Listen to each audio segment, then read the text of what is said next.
Le Togo est l'invité d'honneur au FEMU édition 2023. Je vous le disais en titre, le pays a été représenté et dignement par Centrinus Raphaël à ce festival. C'était du 25 au 30 avril dernier. L'artiste est avec nous pour faire le point de son séjour en Côte d'Ivoire. Mais avant, nous vous proposons de suivre un petit extrait de ses prestations au FEMU édition 2023.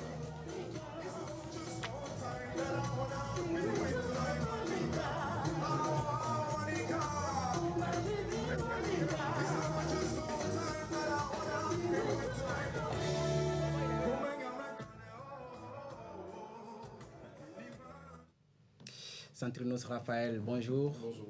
Bienvenue dans le JDD. Merci beaucoup. Vous êtes bien rentré, j'espère, en bonne santé. Ça va, ça se passe bien, grâce. Vous avez représenté le Togo au FEMU édition 2023. C'est toute une nation que vous avez représentée à ce festival. Qu'est-ce que cela vous inspire en tant que jeune artiste? Ça me fait vraiment plaisir. D'abord, c'est un grand honneur de représenter notre pays, le Togo. Et aussi, ça prouve à quel point nous sommes sur le bon chemin et le travail que nous faisons est remarquable. Donc, on était très contents, ma team et moi. On sait qu'en Côte d'Ivoire, vous avez chanté, ça, on ne peut rien dire. Vous avez chanté. En dehors de cela, qu'est-ce que vous avez fait pour rehausser l'image de notre pays? En fait, le FEMIA, c'est le plus grand festival que nous avons en Afrique francophone, festival de musique. Et donc, il y avait beaucoup de médias qui étaient là, on a enchaîné les interviews. Mais à part ça, je n'étais pas d'abord le seul artiste. Il y a 4 autres artistes qui étaient là. Senza, Junior Semé, Hortense, Nayo et Zambé. Et il y a eu des artistes peintres, des artisans, et même la gastronomie togolaise était représentée. Donc on peut dire que c'était un festival rempli. Franchement très rempli. Et vous êtes bien intégré, on peut le dire aujourd'hui en Côte d'Ivoire. Vous allez tout le temps, c'est un pays bondé d'artistes.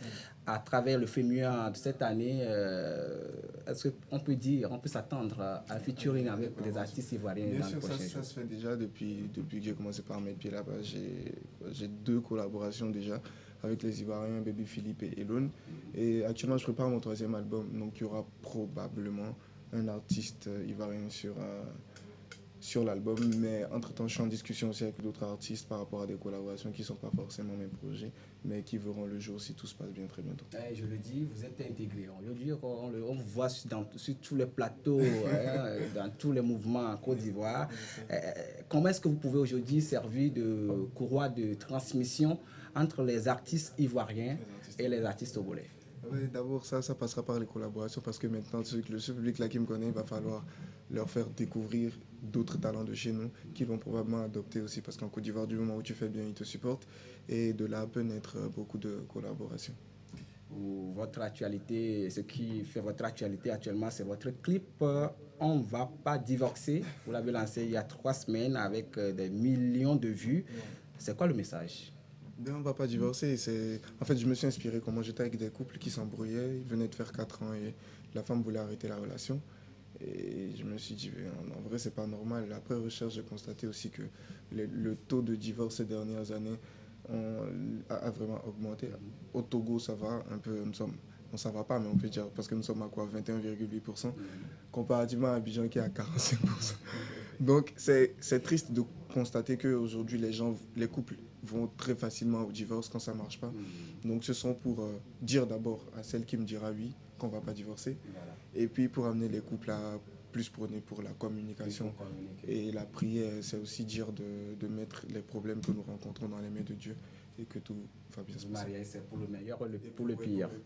Et bientôt, les vacances, avez-vous des projets pour vos fans? Que préparez-vous dans les prochaines semaines, dans les prochains mois? Dans les prochaines semaines, là, nous sommes en train de travailler sur un spectacle. Mais parce que chaque année, je fais des concerts de Centrinus Raphaël. Donc, on va voir si soit pendant les vacances, soit à la fin de l'année. Mais ce n'est pas encore décidé parce que notre calendrier est un peu compliqué, chargé. On veut bien faire les choses. Donc, je vais juste demander au public d'être connecté comme ils savent le faire. Et ça va venir. Beaucoup de surprises les attendent. Beaucoup.